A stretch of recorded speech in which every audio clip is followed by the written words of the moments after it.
Purpose-inspired TV is under construction. During this process, we invite you to step into the journey. By joining our team, you have the chance to shape the very fabric of this channel with your creative ideas and skills. We believe that the true essence of innovation lies in collaboration, and together, we can create something truly extraordinary. We will provide content that ignites your passion, inspires personal growth, and encourages a positive impact on society. Our focus is on delivering shows that are entertaining, thought-provoking, educational, and uplifting. We want to hear your voice, your vision, and your recommendations for individuals you would love to see on our channel. We aim to create a channel that resonates deeply with viewers, challenging them to think bigger, dream bolder, and live a life of purpose. So, join us today, and together, we can make a difference, one viewer, one show, and one purpose at a time. What's up, everybody? I pray everybody is doing well. Enjoying your summer. The 4th of July is rapidly coming real soon. Hey, if you haven't did it yet, tune in to Purpose Inspired TV. Yes, this TV just for you. You can be a part of our TV channel. We are on Roku. We are on Fire TV. We are on 24 hours, 7 days a week. We are streaming, and we have on demand. We have some good movies and TV shows, and we got some great content creators on our channel. If you would like to be a part of it, if you would like to join our team, if you want to be working behind the scenes on helping the TV channel develop and be prosperous, have a great channel that will help the community, not only your local community, we can help the community around the country and even far reaches around the world. I've got some friends over in Nigeria. I'm going to be bringing some of his content, some more of his content to our channel. So congratulations. He's working with Nollywood now, making a lot of movies. So stay tuned. We're going to be seeing a lot more movies coming from Africa, and I'm also reaching out to other parts of the world. I got some friends over in the Philippines that I'm working on getting some of their content. I got some people in different islands, Jamaica, and some of the other islands and places that we went when we went on a cruise. So some people that I got in contact with. So we're working together, but I do have some movies from Nigeria that we're going to start playing. So that's what we are reaching around the world with our channel. And locally, we have local content. We have a lot of stuff that's going on here in America. So anyway, just be a part of our team. Join our team. Help out. If you don't want to physically help out, you can help out monetarily. Yep. You can donate to the channel, and we will put that money to work and help build this channel and help especially nonprofits, all sorts of organizations that we're partnering with, a lot of organizations that we're working with, and we are not charging them to make videos and production for them. So it will help the channel do even more in the community. So this subject that I want to start off with today, I just heard in the news today. It was our lovely governor here, Gov.Desantis, signed a bill that if you have food stamps or SNAP, it's called SNAP. They changed the name, got a nice fancy name called SNAP. It's for food assistance. So all sorts of people need food. But there are some people that don't want to help people. They don't want to give people a helping hand, but they call this a helping hand bill.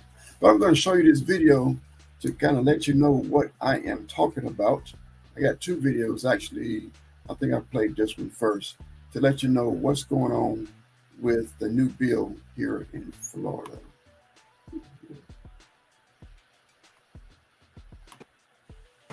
SNAP benefits are part of a federal program to help many Florida families and others put food on the table. But the number of families receiving SNAP benefits could dramatically drop after July. This is after Governor Ron.Desantis signed a bill expanding requirements to receive SNAP benefits. Legislation's titled Economic Self-Sufficiency.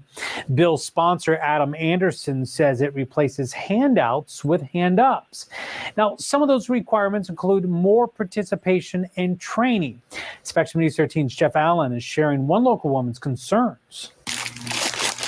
Emer Roy is preparing a store-bought salad. Without Medicaid, it's actually the only medicine I have right now. For now, she's able to use money from her Florida SNAP, or Supplemental Nutrition Assistance Program benefits, to buy healthy food for her and her family. She says she has long COVID, diabetes, and heart problems. But as we reported when we talked with Roy earlier this year, she didn't qualify for state Medicaid benefits. According to the state, I'm medically complex, but I don't get Medicaid, don't get SSI, I've been rejected for everything. And so the only real medicine I have right now is to eat healthy. But thanks to changes to SNAP benefit requirements, recipients 18 to 59 years old will have to complete a minimum of 80 hours a month of an employment and training program in order to keep those benefits. Roy says she doesn't think her health would allow her to complete that requirement. The only reason I'm able to speak to you right now is I had a beta blocker earlier so that my heart would regulate and so that my breathing wouldn't be too heavy. So there are days when I can hardly move my joints, and I can't get medical care right now. Roy says she has tried to find at least part-time work. I've been trying to get work for a while, set up a little office area, set up for remote, and I've been on LinkedIn. I've increased the enrollment so that I can do my own skills. But she says with her challenges and caring for family members with disabilities, she worries she'll fail to meet the new requirements and lose the assistance she now gets for food, nutrition that's now getting her and her family by. I'm clinging on to life, and I will absolutely keep fighting, the fighting spirit I have. But, God, cut citizens a bit of a break. In Orange County, Jeff Allen, Spectrum News. Now, the changes to the existing law will take effect in a week, Monday, July 1st. We did reach out to the governor's office with several questions about this. They have referred us to Department of Children and Families. Jeff is still waiting to hear back from them. Those work requirements will take effect next week, in addition to the eligibility rules already in place for Floridians to receive SNAP benefits, which include proof of identity, Florida residency, and U.S. citizenship, a gross household income at or below 200% of the federal poverty level, and a requirement to report income and work hour changes. Individuals can also be deemed ineligible based on characteristics, including violations of SNAP program rules, criminal conviction, or fleeing a felony warrant, or students attending an institution of higher education at least half-time. So SNAP let benefit me go back to this part here. I got to go back. Ineligible based on characteristics, including violations of SNAP program rules, criminal conviction, or fleeing a felony warrant. Let's stop it right here.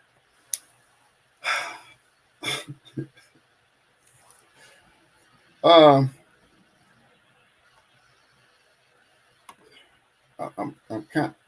kind of speechless for the moment. I understand. I can understand on both sides. I can understand that some people, yes, may be abusing the system, but to cause everyone to be punished, I don't really agree with that. So let's go back to what the requirement: proof of identity.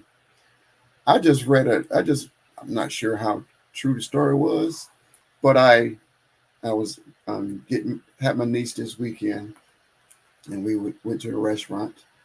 And when we came out of the restaurant, it was a homeless lady came up to me with a long story. Something they have a long story. I don't like to hear the long stories, but she had a good story. She was telling me her story, and she was saying that all she wanted was $25 to get her ID. She said when she can get her ID, she'll be able to get some medical. And basically, a lot of doors will be open if she had an ID. She didn't have money for the ID. Why don't we have free ID? And then I thought IDs were $5. She actually showed me her phone, said her phone's about to get cut off. But she showed me her phone and showed me where it's a charge here in Florida, $25 just to get a plain old regular ID. That's ludicrous right there. So, I guess that might be tied back into the election where they saying that you got to show an ID to vote. So now you're charging $25 just to get an ID for someone to go vote. That's another story, but it's kind of fishy. So why is this lady homeless on the street? She showed me her leg and she got issues going on with her body. She can't get any help because she didn't have ID. She couldn't get food because she didn't have the money to get ID. So I gave her most of the money to get ID. I pray she was telling me the truth. But why? Why do we have to pay $25, especially if you're just trying to get a couple dollars just to get a meal? So $25 is a lot of money. If we go to work every day and get a steady income, no, $25 is hardly anything. That's a soda and a snack. That $25 is gone. But for someone that's on the street or someone that's on a extremely fixed income, $25 is a lot of money. So I don't why are we charging $25 for ID? So we spend millions upon millions upon millions upon millions of dollars on campaigns. We just throwing this money away. Why can't we put some of that campaign money towards getting people IDs? So everybody that needs an ID, it could be paid for in one campaign contribution. It's crazy. So let's look at some of these eligibilities for SNAP. So if people who may be watching this from other countries, and I've traveled the world, and yes, there are many countries. I think majority of countries don't have any kind of safety net. What's a safety net? That's when if you are unable to take care of yourself, and the government is to say you fall back on the government, and the government will take care of you. I've been dealt with people like in the Philippines. I remember a situation. Someone I knew was in a bad car accident, and in the bad car accident, it was bad. So they got rushed to the hospital. And you get rushed to the hospital, the doctors are not going to do anything until you pay. They're not doing anything. They're not going to take care. They're not going to do anything for you until you give them some money first. So needless to say, my friend that I knew, they passed away because no one paid the medical bill. So yes, we got it good here in America where you have to, if you get sick, something happens to you, no matter what your financial status is, they will take you to the hospital. They will patch you up. You'll worry about the bill later. There may be some other type operations, but especially in emergency situations, they will take you to the hospital. They will try to save your life. So back to this list. Proof of identity. Okay. Residence. So you must live in Florida. Okay. What if you're homeless? Well, how do you prove? But anyway, we skip over that. And then citizenship. So what if someone does come here illegally or legally, and they are unable to provide food for themselves? So we're going to say you got to starve because you're not a citizen, and we're not going to look out for you. Okay, that's not. I don't think that's the American way. Income limits. You can't make but a certain amount of money, and it's a lot of working poor out there. I'm talking about working poor. You got a full-time job. It's a lot of people in the military. When I was in the military, I was in this situation. I was recently married, got an apartment, had a car. So my whole paycheck went towards my rent, the car, electricity, the basics. There was very little money left over for food. So I understand. I'm going to play this next video. There's a lot of people in the military that's still like that. The ends barely meeting. I can remember I think that was Thanksgiving. It was a Thanksgiving over in San Diego. And I can remember I paid all my bills. All my money was gone. And we didn't have any money for our Thanksgiving meal. And I remembered that when I was in Charleston, I had this bank account that I stopped using. And I remember it might have been, I knew it was a couple of dollars on it, $20, $25, not much. I knew some money was on the card. So I hadn't used the card. So now I can remember standing at that ATM the day before Thanksgiving, trying my best to remember the PIN to get that last $20 out of that account. And I'm just punching numbers in, just trying to remember, like, if I don't put this PIN in, let's say Thanksgiving, Thanksgiving was on a Thursday, and I probably was getting paid the Friday after Thanksgiving. So I just needed to make it through that one day. And I'm at the ATM, didn't have any friends. I was in California. I'm from North Carolina. So I had no family over there, no friends over there, no one to turn to. I didn't know of anything. I didn't know anything about going to anywhere to get food because hadn't been long moved to California. So I didn't know which way to turn. I don't think I was in a church yet. So I didn't have a church to go to. So I was desperate to remember that PIN number. So I'm at the ATM just punching numbers and praying, like, Lord, if I keep on getting it wrong, that card's going to get, they would have kept the card. So I'm punching, and I just knew I didn't know that number. So I think at the last minute, I punched in the right code. I was able to withdraw. I don't even know it was $40. It was just enough for a meal. So the money I got out, either $20, $40. I went to the grocery store and bought 2 Cornish hens and whatever, some things to go with the hens. And that was how we made it through that Thanksgiving. So a lot of military people, they do struggle. You think they work a full-time job. They are defending the country, and a lot of them don't have enough money to make ends meet. So now they talk income limits. So let's say a person makes above that limit of income, they're paying all the bills, taking care of the kids, and there's not enough money left over.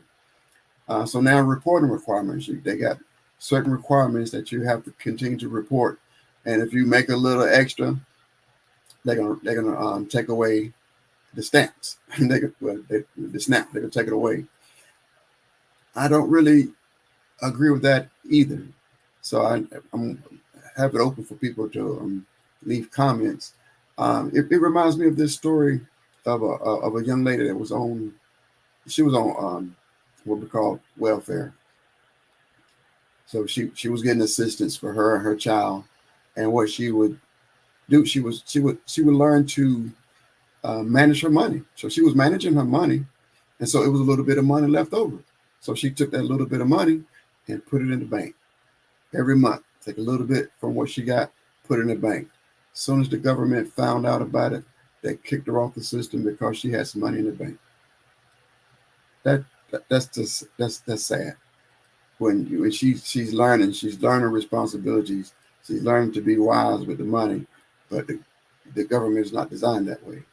So if you try to help yourself, you try to prepare for the future and the thing, no, she got knocked off the system. So that bothers me. But anyway, a lot of people in the military, there's a lot of working poor out there, and they need the food, financial help with food. So now some other requirements. If you have a conviction, let's even just a conviction, you got a conviction and you are released, and it's hard to get a job. So you're struggling to get a job. So that means you don't have money to pay for food. So it's a smart idea to make sure these people don't have any access to the SNAP program. That doesn't make any sense. So they should have stayed in prison to be able to get a meal, to get fed. So now they say we got a felony warrant. Again, we're not going to feed you because you have a felony warrant. Okay, it depends on what crime they did. So if they stole a can of beans to feed their family, then they got a warrant for their arrest. I don't agree with that. But if they done murdered somebody, okay, yeah, let's starve them out.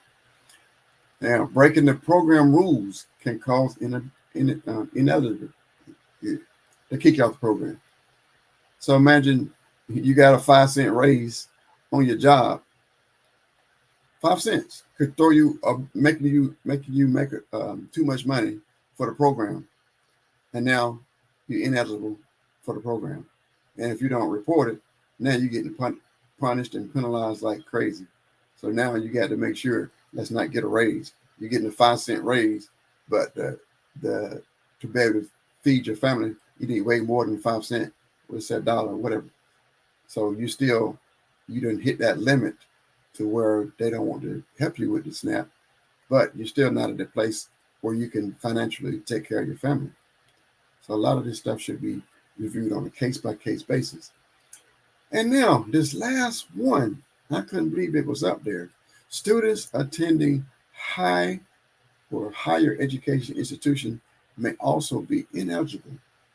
What is that? So you're trying to go to school, you're trying to get an education, and I know a lot of students struggle with getting food while they're in college. We all know that. A lot of people, they survive off the noodles and pork and beans, stuff that they can scrape by. So they're saying if you attend higher education, higher institution, they don't want you to be on the program. They don't want to help you. Please tell me why. Please, somebody, why are you trying to harm the people? So here's I got the list of what they want you to do. So I broke down work for stamps. That's why I put on the advertisement for the show. You must work for food. So they want you to work or go to training. If you're under the age, well, you above the age? I'm sorry, above the age of 18 to 59. 18 to 59, and with no kids, and no disabilities. So that lady in the video, she has plenty of disabilities. So I believe she should be exempt from this working requirement and training requirements. So I think she should be good.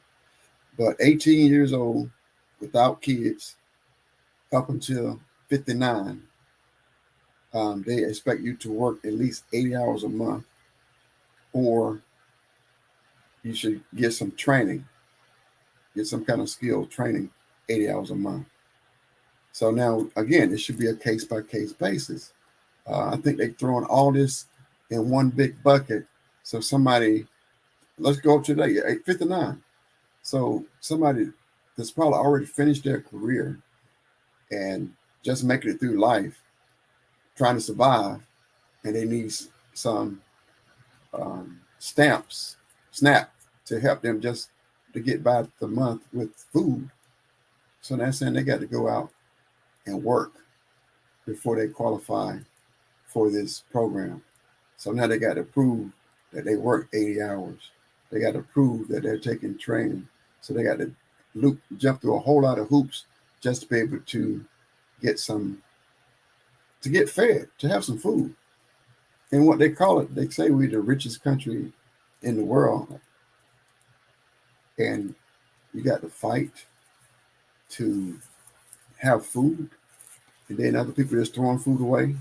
It's countless videos of different stores throwing food away. It's not the perfect quality. They throw it away. Actually, I just saw this thing online. It's a new company that sells imperfect and bruised food. Some of that the fruit and different things, fruit and vegetables have to be perfect or perfectly straight and all that, or they throw it away. So this company goes in, it's perfectly good food, nothing wrong with the food, but they get these imperfect food and then they sell it, package it up, and ship it to you. I was interested. I haven't dug into it all the way, but I think that's a good idea, and it should be cheaper than going to the regular grocery store. But I'm going to start asking, what's your feedback? What do you think about the governor signing the law that if you don't have any kids, if you're above between 18 and 59, you're required to work 80 hours a month? What do you think? I think some kind of requirements, but I don't know about this across the board, and just putting a strain on people because they want to be tough on people. All right. So here's another video I want to show about the same subject. Roughly 1.6 million households in Florida rely on the government to put food on the table. Recently, a backlog in SNAP benefits is putting pressure on area food pantries. But as our Liz Crawford found out, relief could be on the way. Helping families get by one meal at a time. You can't survive on $10 an hour here in Tampa, Florida. There's no way. And so again, you're forced to decide whether you're going to eat or pay your rent. Feeding Tampa Bay, a nonprofit serving nearly 1 million families in West Central Florida, feels the pressures of the community. If someone is eligible for SNAP and they can't get it, we want to make sure we step in and provide enough food until those benefits are there. The Department of Children and Families runs the SNAP program in Florida. It's experiencing backlogs in getting people their benefits due to workforce vacancies. In just the last 3 or 4 weeks, we've seen some of our sites rise as much as 25% in need. It's not just people dealing with benefit delays that are showing up here.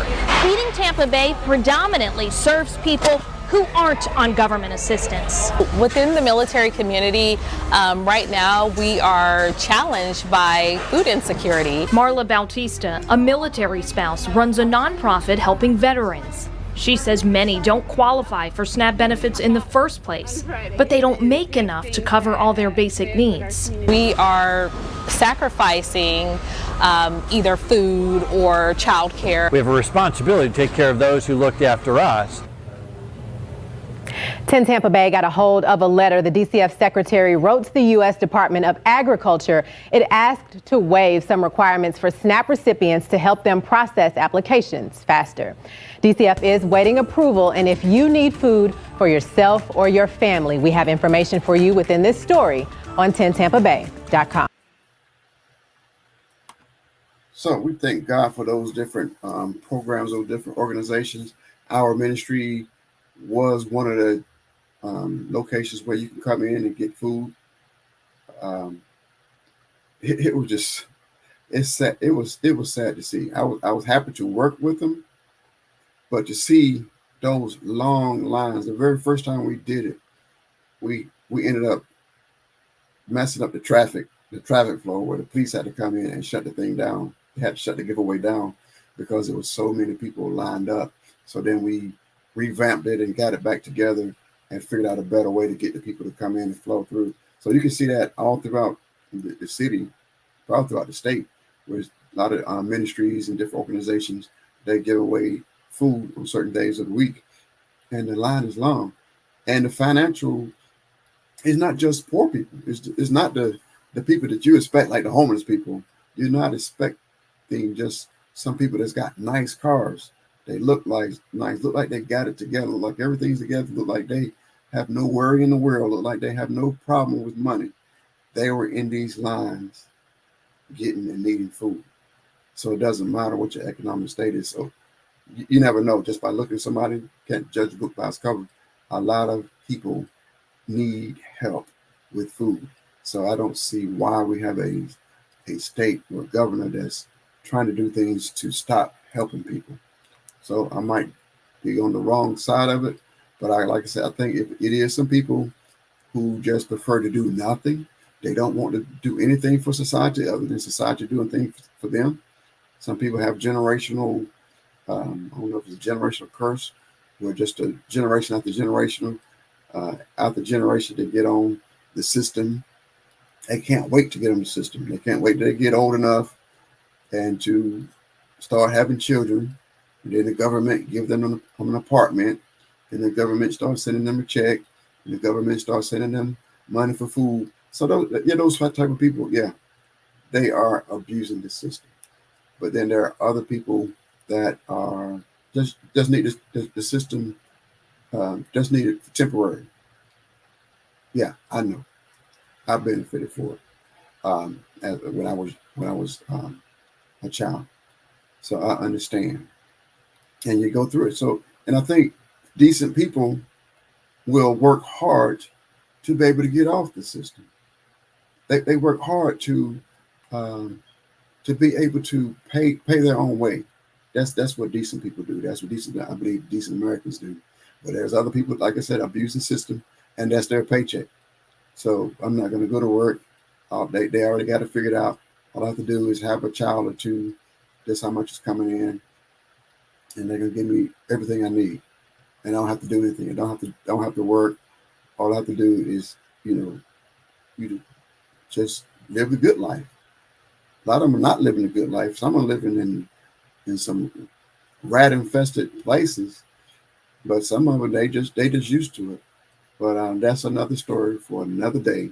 So I would like to see what everybody thinks about the governor signing the bill that actually goes in effect July the 1st here, 2024. I don't think people got too much time to get prepared for it. It's just 2 weeks before it was to go in effect. That's when he signed the bill. So July the 1st. So I guess, I don't know, those people are going to get the money on July, and they have to have requirements met by the next month. I'm not sure. Someone can dig into that and find out what the requirements are. But yep, July the 1st, they want you to work for food or show some kind of work. All righty. I have another story here. This is a shaking my head story. There's so many people doing so many crazy things, and I just saw this story pop up. Let me see if I can bring this video up. Share video. And see if y'all gonna be shaking y'all heads too. And y'all hear this crazy story. And here we go.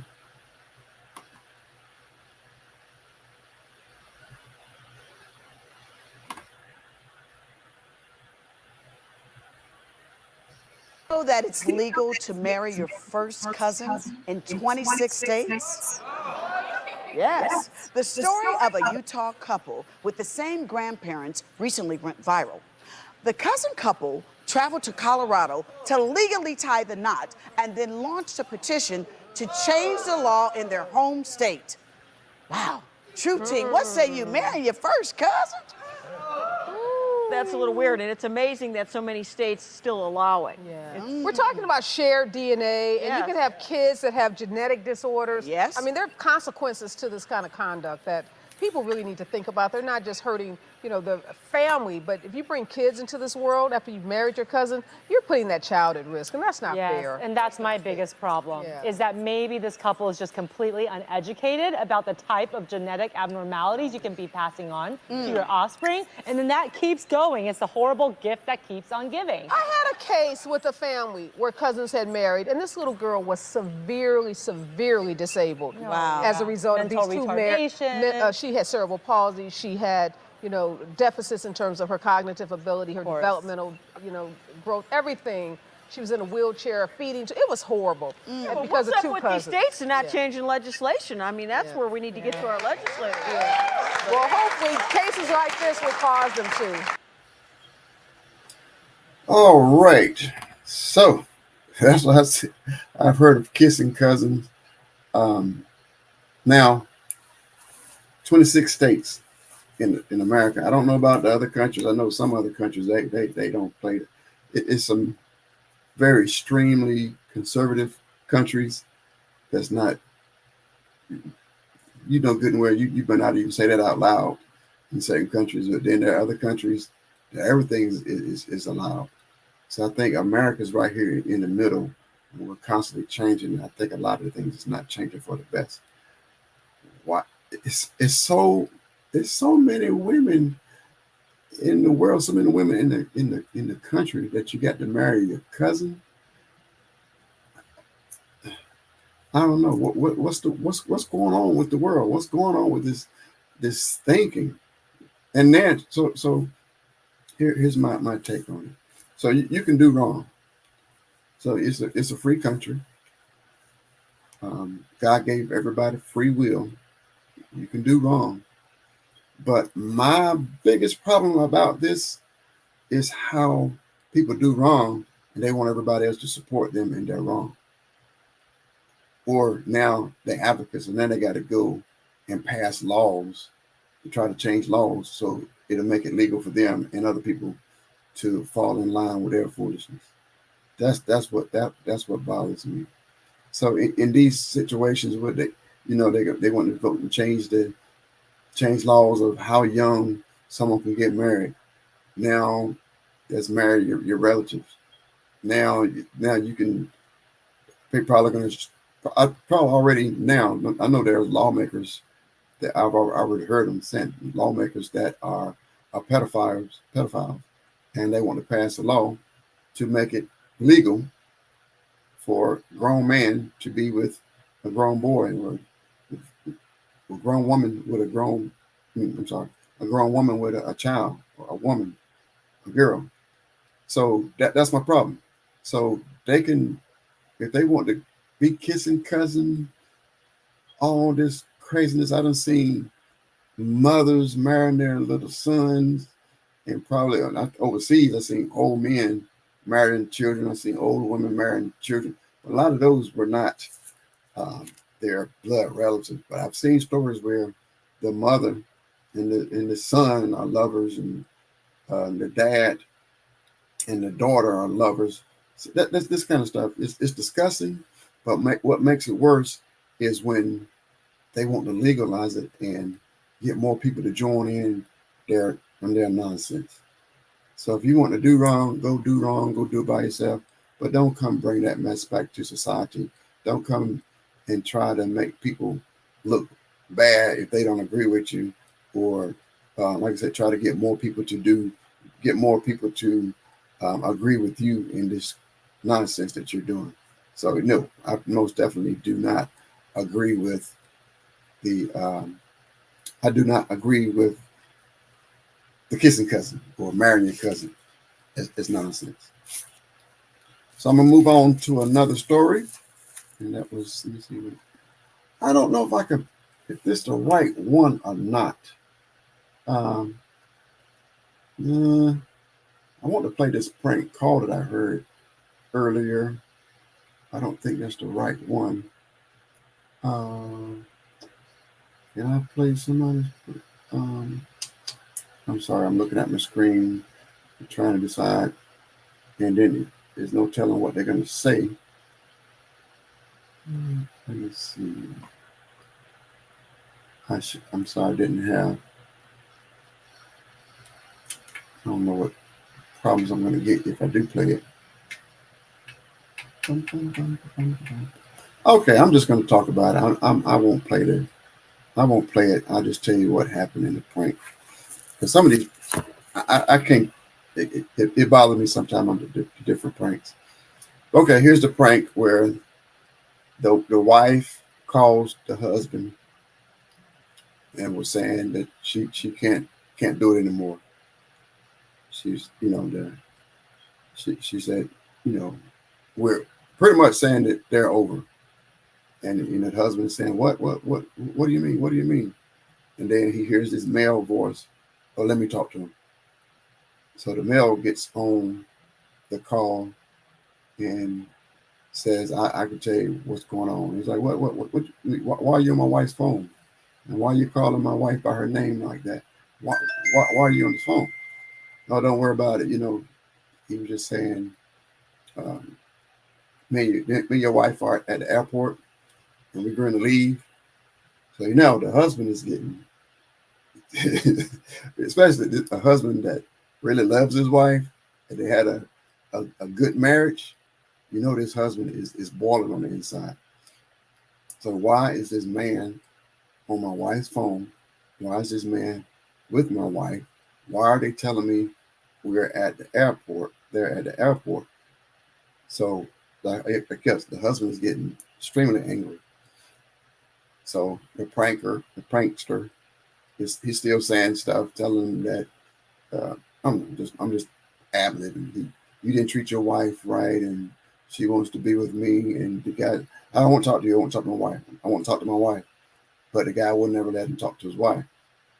So now, man, imagine all these feelings and emotions that's going on inside of this husband. I can't even really fathom all the different thoughts that's going through his mind. You're on the phone. Yes, the wife is trying to break up. Not the husband. The wife is breaking up with the husband, telling the husband she's going to leave with another man. They're doing this over the phone, and the husband, like, just put my wife on the phone. So what he's reaching. What can I do? And he's reaching. He's not there, so he don't know where they are. So the only thing he can hold on to and grab onto is the conversation with his wife. So that's what he keep on saying. Put me on the phone with my wife. Put me on the phone with my wife. So as long as he can't talk to his wife, he's totally 100% helpless on keeping his wife from leaving. So imagine all that is going on, all these emotions, all these feelings going on in his head. And now, you can hear it in his voice. He's about to cry. He wants to talk to his wife. He wants to do something desperately. What can I do to save, keep my wife from leaving with this guy? So I'm trying to paint that picture of what's going on in his head, and I'm feeling the same thing. I'm like, I can feel what he's going through. So anyway, so eventually, after all of this, they tell him it's a prank. It's just a prank. Your wife is not leaving you. Your wife is not cheating on you. Your wife is not about to get on a plane and leave you. Your wife is not going to leave with this man. Your wife is not going to abandon you. All those thoughts that went through his head are now, oh, that was fake. We were just playing with you. But a lot of times, that still caused damage. Just because they said it was a joke, all those emotions went through his body. That's a memory. That's a memory in his head of his wife doing that to him. Even if it was a fake, that thought of her doing that, it will always be in his head. It will always be there. Now, she's like, yeah, she was just joking, so maybe she's going to do it for real one day. I can't explain how much damage that one prank did to that man. I can't explain how much damage it did to that relationship.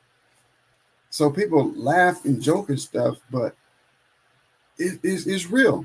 Just like a dream. Like your body, your mind, your memory don't know the difference between a lot of times. Well, some dreams, but some things that comes to your mind, it don't matter. It's going to get registered in your mind. It's going to be stored in your memory. So I believe that the damage that was done, how upset this man was about losing his wife, it caused some damage there. And that level of trust that they had is damaged. So she could say for the rest of her life, I was just joking. But it's damaged there. It's you can't see it physically.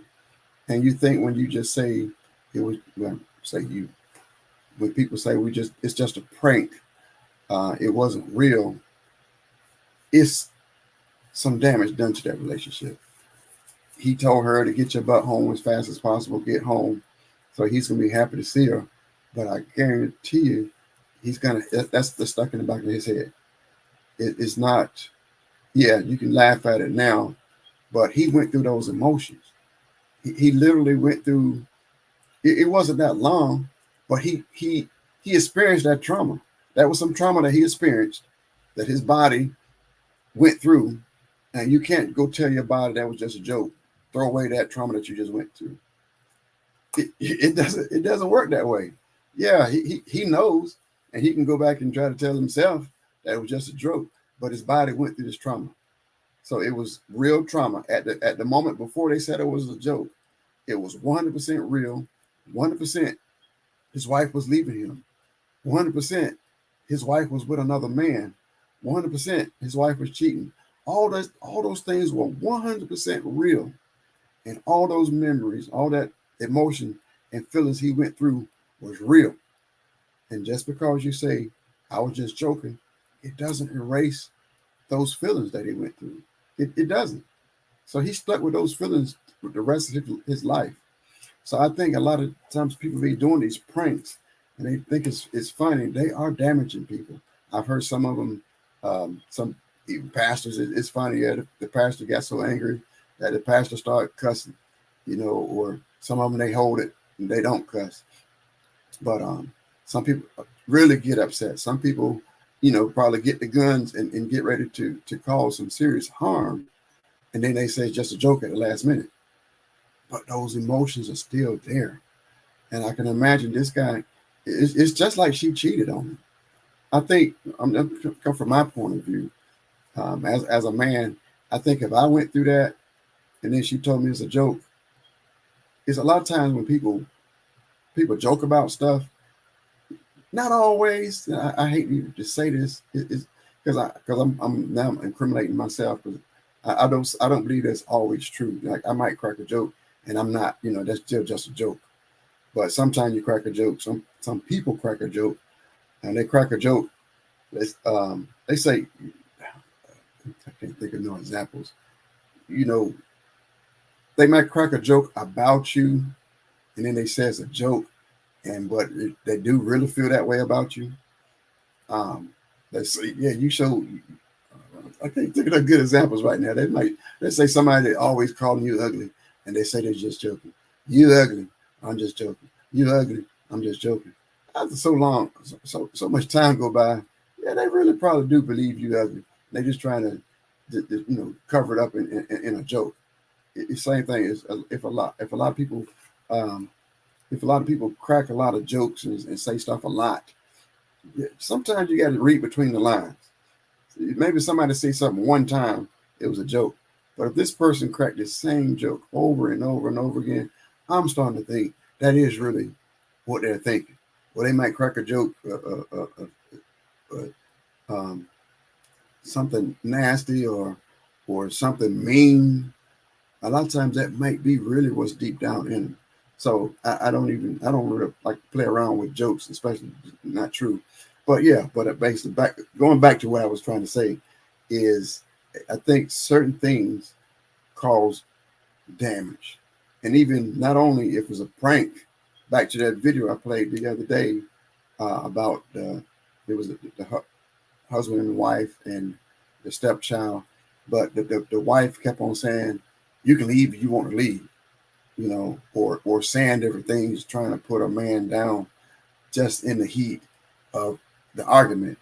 So it's similar. So you are doing a practical joke, you saying different things, and then when you believe that whoever's doing the practical joke, they believe when this joke is over, it's going to be over. But that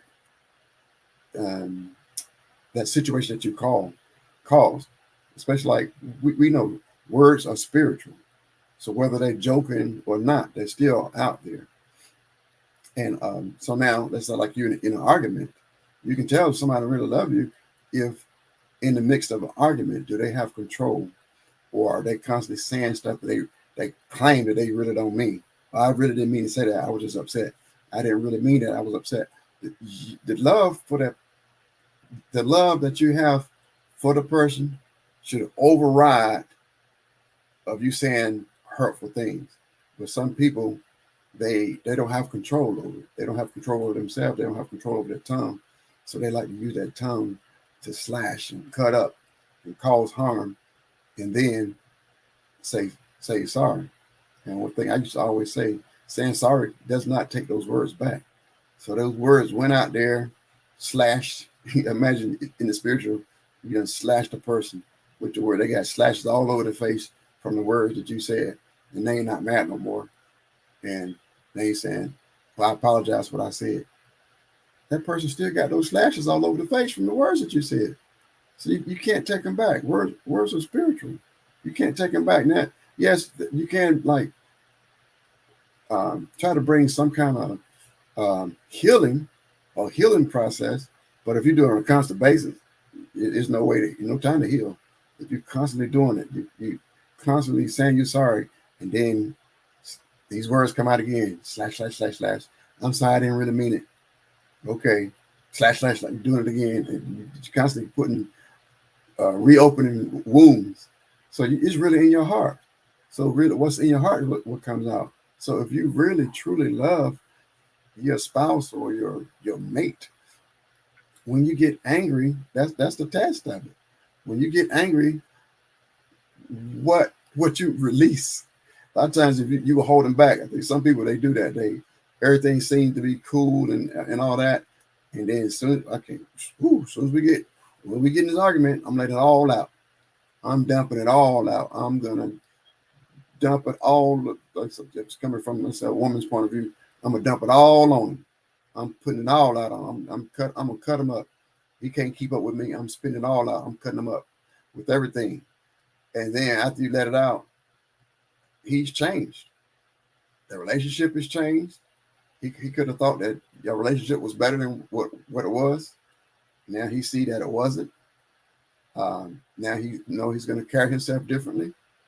And I just remember, I'm sorry, just something popping back in my mind about, it was a video. It was a pastor saying, women don't ever, if you finally get your man to open up, this might be changing the conversation, going in another direction. But if you finally get your man to open up, a lot of men, they keep stuff to themselves. If you finally get him to open up and then you turn around and knock him across the head by what he told you, he's going to shut down. He's never going to tell you anything else again. He's never going to let anything out. He's just going to just give you teeny tiny bit. You're never ever going to know what your man is thinking if you ever take his words and beat him up with his words.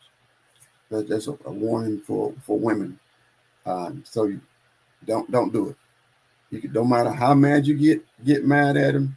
Don't bring up something he say he went through as a child, and something was embarrassing, or something that he kept from people, and you're the only one that he told, and then you turn around and use that against him in an argument to get a lick in, to get you want to get you a low punch. It's not worth it, because you may be destroying your entire marriage off of bringing something up in the past, and he could probably not. He may not even. You may not see the reaction at that point. It's gonna be like he done wrote it down. It's in the back of his head. It's written in stone. I told her this, and she brought it up, and she used it against me. So now, what you gonna do about it? It might take him a while. So what you gonna do about it? It's still there. So, and I want to go and say, me, I haven't seen men do that a lot, but I can say it's probably is men out there to do that. It's probably 100% guaranteed where a woman open up to her man, to her husband, then he turns around and uses the words against her and beat her up and make her try to feel like a nobody from the words that she opened up to him. So I say on both sides, don't do it. So looking back around, even if you're joking around, I would be careful. I would be watchful of the jokes that spouses say to each other, and then even in arguments. So I believe in my first marriage, everybody, a lot of people that know me, I'm in my second marriage, but in my first marriage, that's when I really knew that there was no love there. Because when we got in an argument, and people just say you can't argue by yourself, yes, you can. I would be sitting there for 30 minutes, not even saying a word. And I'm just getting, blah, blah, blah, blah, blah, blah, blah, blah, blah. I'm just sitting there. Blah, blah, blah, blah, blah, blah, blah, blah. So then she started trying to find stuff to get under my skin. And then finally she get a little reaction out of it. I'm still sitting there. Blah, blah, blah, blah, blah, blah. Then she started bringing up stuff that, that was personal, or stuff that I opened up to her. Now, finally, after 30 minutes, she finally saying something. Now I'm finally get to the point of wanting to defend myself, but not physically. But you want to say something back. Now I'm all worked up. But if that end up turning physical, the cops getting called, I'm the one to get arrested. It's crazy. I do remember I told a story earlier about our now I remember remember the story. I don't know if this story helped the conversation at all, but I remember, like I said, in Thanksgiving, I'm talking about being in the military is another what I was talking about earlier. Being in the military, didn't have hardly any money, so I was able to scrape up enough money to have us enough money. If we had 2 Cornish hens, and that was our Thanksgiving dinner, I believe around Christmas, I was able to have a turkey. So I then what we do remind me of my mom when we would have turkey, and after we finished the turkey the next day or so, we were always, we first started off with her. She taught me to take all that turkey off the bone and take that turkey and make turkey salad. So I've been doing this turkey salad thing, man, good 30 years, 34. Ooh, that's a long time. So anyway, so I was doing that one night at my apartment with my first wife, and she was going to town. Oh my goodness, she was laying it on me. And I'm in there with a big old butcher knife, kind of, well, not a butcher, a real long, sharp knife. And I'm in there just taking the turkey off. She just going off and off. And we was in a, again, I don't know if this story helps at all, but it just popped in my mind.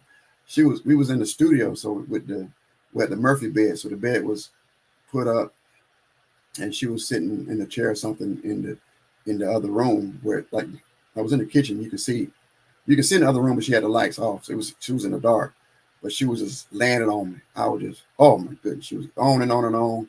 I'm trying to ignore her. I'm making turkey salads. I'm taking all the turkey off the bone, and she just going on and on and on and on and on and on. Like I said, she's getting worse and worse and worse. And finally, I couldn't take it no more. I took this whole big, gigantic turkey carcass. I probably finished getting the turkey up. And I grabbed this whole thing, and this is really outside of my character. I really used to commend myself of not reacting. But this time it got what she was saying, it got to me so bad, and it was going on for so long. I grabbed this whole turkey carcass and threw it as hard as I could through this room. I didn't know where she was at, but all I know, it just finally got under my skin so bad that I grabbed this turkey and threw it and just screamed, "Shut up!" So you hear the turkey hit the Murphy bed, and bones and stuff just flew everywhere. And then she runs in, then she comes in the kitchen and still at me, still going. And then she walks up on, so I got this knife in my hand, got it down at my knee. And she walks up to the knife, and the knife is poking her in her jeans. I can still see it. It's not cutting through that, but she just walked up on it. And I'm not like spazzing out anymore. I'm calm back down again. So now I'm like, this woman is crazy. She finally got under my skin to get me to throw that bone, that big old thing in there. But now she's coming in here and walking up on a knife. And I was like, so now it's, I'm not even mad no more. I'm thinking this lady crazy. She's trying to get me to do something. Like, so needless to say, that marriage didn't last. Like, so it was crazy. But I don't think I have never, since that time, that I've never like lashed out or did anything like that, especially towards a woman. I think my mom and dad taught me how to have restraint and to never hit a woman, no matter what. They can talk about me, do whatever, hit on me. I'm not gonna, I try to push a woman off of them, but I would never like get in a fight with a woman. And it was a woman, it was a man pretending to be a woman, and that's a different story. That's a different story. Okay. I'm gonna add. I don't know if anybody want to join the conversation. Put in the comments. I can add you in. Y'all can jump in. I've been doing a whole lot of talking myself. I got a comment from here, Mr. Willie Hall. I don't play like that. So you're referring to you don't play, you don't say certain kind of jokes. I went for an hour. You don't have that in your marriage. That's what you mean, Mr. Hall. I wish I can join you in. And then, what's up, sis? It's like trying to put toothpaste back in the tube. Yes. And as kids, I probably tried and squeeze out too much and try to put it back in the tube. Yes, I agree with you. I got the who cares. Then I got I'm joking. Needing content. Who cares? And I'm joking. I need a little bit more, please, if you're still there. But yeah, anybody want to jump in on the conversation? This last conversation was, I will ask y'all, what do y'all think about practical jokes, especially practical jokes in relationships and marriages? Okay, he said he don't joke like that. Yes, I agree. It should be certain things that's off limit. I believe, especially in the marriage where we're coming from the point of view of a marriage, talking about divorce should be off limit. Which don't even. That's not even a consideration. We're not going to say the divorce word. We're not going to talk about divorce. You get mad. Yes, get mad. Okay, but I'm still here. You still here. So as soon as you start talking divorce, that's a way of an escape, something that you can start holding on to and start considering. So now you don't put that thought in your mind. Maybe divorce. I want to be free from this. So no, it's best not. Don't bring up the word divorce. Okay. I'm saying it's always a male ego, like communicate. Why it's got to be the male ego? But okay, I'll take that. But I think not all men come into relationships with a bad male ego, bad attitude. I need to look. I'm gonna put a link. You can come in. Let me see. Hold on a second. Copy. And I'm putting the link in the comments. Paste. Share. If you see that link, you can click on that link and you can join in on the conversation.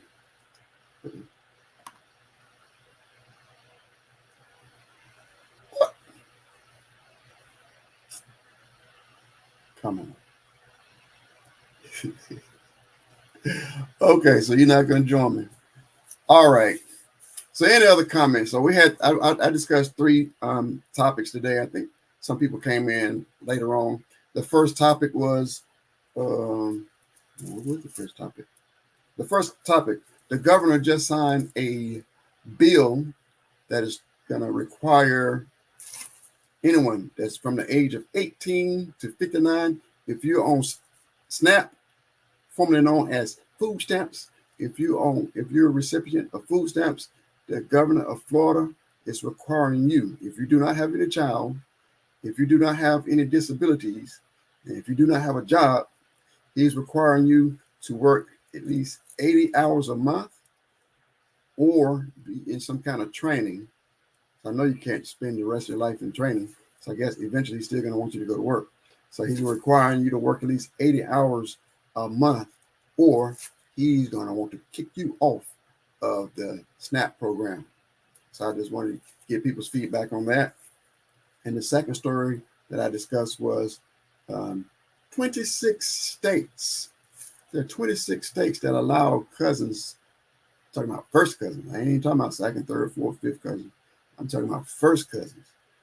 They allow their first cousins to get married. So you know there a lot of that's really inbred. That worked back in the Bible days at the beginning. That don't work now. So that shouldn't be allowed now. But it was a story about a couple that wanted to marry their cousin. They were kissing cousins and decided it was a good idea for them to get married. So I'm fine with them. If they want to go get married, go do what you want to do.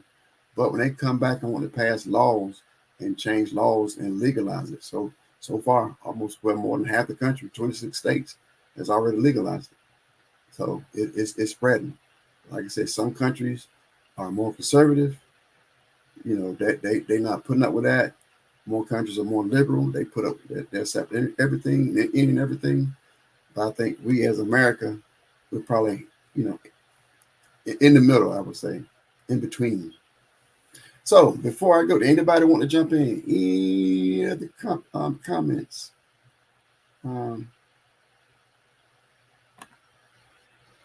They ask about that when you apply for your license. Yeah, they ask, are you cousin? Are you relatives? But I had a map. The way the map was on the screen, it was just showing from the west to east, and I didn't see which way Florida was. I would think the way Florida's going, I think this would be a state that that's not it's not legal. I don't know. I could be wrong, but 26 states saying it's okay. But we know a lot of the whether it was legal or illegal. We know about. I don't know if I'm making the state look bad, but anyway, West Virginia and Tennessee and Carolina mountains. So a lot of that was going on. There's some TV shows and documentaries about it. I think the famous movie Deliverance. That's a lot what it's about. So you can see the results of close relatives today than and what it causes. And I know somebody asked. Let me see here. Yep, as I think so. Yeah, we are such a conservative state, or ruled by the conservative, that they're probably not allowing it. And I'm just jumping to the Bible study just a little bit. So some people, they were saying, where did Adam and Eve's children, where did they get wives and husbands from? It was their sisters and brothers. I know it's hard to understand that, but I was watching a scientist explaining how pure our genes were in the beginning. There is no flaws or no diseases and nothing wrong with our DNA at the beginning. So, and it was if you're gonna start off the world with one man and then create a woman from a rib, you got to multiply. The only way you can multiply is with siblings. But over time, God cut that off and shut that down. So we're not supposed to be marrying our brothers and sisters and close relatives. So now they're trying to change the law and like, yeah, mama can marry the son and the son can marry the daughter and all this craziness.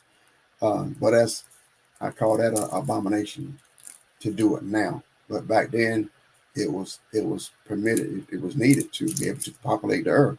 Now it's not. It's what 6-something billion people on earth. You can't find another person of opposite sex out of 6 billion people. What's wrong with you? You got to go to your cousin. You got to go to your child. Okay. What should we got? Remember, the family was following. Remember the family I was following on YouTube. Oh yeah. Me and Sharice watched this this family where some of them was bad off. Their mind was messed up. We're talking about like an inbred family. Some of them, their mind was gone, and this guy would go and visit them and help provide anything that they needed. So some of them they couldn't work, they couldn't do anything. So their mind wasn't right because of the inbredness, and it was for generations too. It was let's see. You need to join in too. Most of the family is. We say most of the family is were mentally challenged. From I think so, but I'm gonna have to get y'all to join in next time. But okay, I thank y'all for joining in. I am challenging myself. I don't know if y'all know this. Okay, yeah, most of the family has problems. I fell off the boat with my going live, so I'm challenging myself to go live for 7 days in a row. So this is day 3. Sunday, I started talking about men's mental health, and then being able to go through the grieving process. A lot of people know I lost my mother recently, and so I went through that story, so I'm not going to repeat that. And then Tuesday, I think I did up some shaking my head stories. I can't think of what some of the stories were, but some crazy stories that's in the news. So here we are. That's Sunday. Wait a minute. Sunday, Monday, Tuesday. This is day 4. I don't even know how to count. So anyway, so I'm looking for some more topics to talk about for the rest of the week so I can meet my challenge of going live for 7 days in a row. I would like for y'all, if someone want to join me, if you got a subject that you would like to talk about, Or if you've got a subject that you would like for me to discuss, send me a message. All right. Again, I thank you all for your time. And remember, if you haven't already done it, do us a favor. Do your brother a favor. Go to Roku or go to Fire TV and download our app. We are on Roku. We are on Fire TV. We are Purpose Inspired TV. We are hanging in there, but we would love your support to join us on Purpose Inspired TV. Do you have any content? Do you have subject that you would like to talk about? Do you have some cousins that have some content? You ain't got to marry them. You can get some of their content. If they got some content that would like, and people like want to go beyond being on YouTube, want to go beyond being on Facebook. You would like to be on Roku. You would like to be on Fire TV. You want to take it to the next level. Get with us. And also, not only you can go to Roku and Fire TV, you can also go to watch.purposeinspiredtv.com. You can watch it from anywhere. You can watch it from your phone. You can watch some TV shows. You can watch our on demand from your phone or any kind of devices, or on your big 90-inch TV screen in your living room.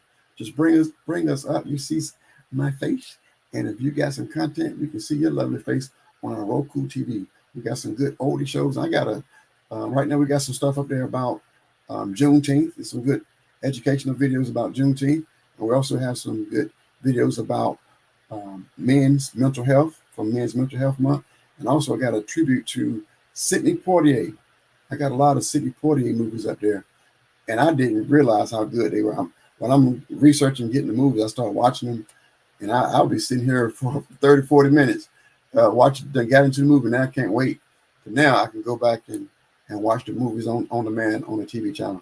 So thank you for your time. Thank you for your support. So again, join us tomorrow, if you don't mind. So if you have been watching From the Mind of Little Joe, so everybody, be blessed. Until next time, Little Joe out. Purpose Inspired TV is under construction. During this process, we invite you to step into the journey. By joining our team, you have the chance to shape the very fabric of this channel with your creative ideas and skills. We believe that the true essence of innovation lies in collaboration, and together, we can create something truly extraordinary. We will provide content that ignites your passion, inspires personal growth, and encourages a positive impact on society. Our focus is on delivering shows that are entertaining, thought-provoking, educational, and uplifting. We want to hear your voice, your vision, and your recommendations for individuals you would love to see on our channel. We aim to create a channel that resonates deeply with viewers, challenging them to think bigger, dream bolder, and live a life of purpose. So, join us today, and together, we can make a difference, one viewer, one show, and one purpose at a time.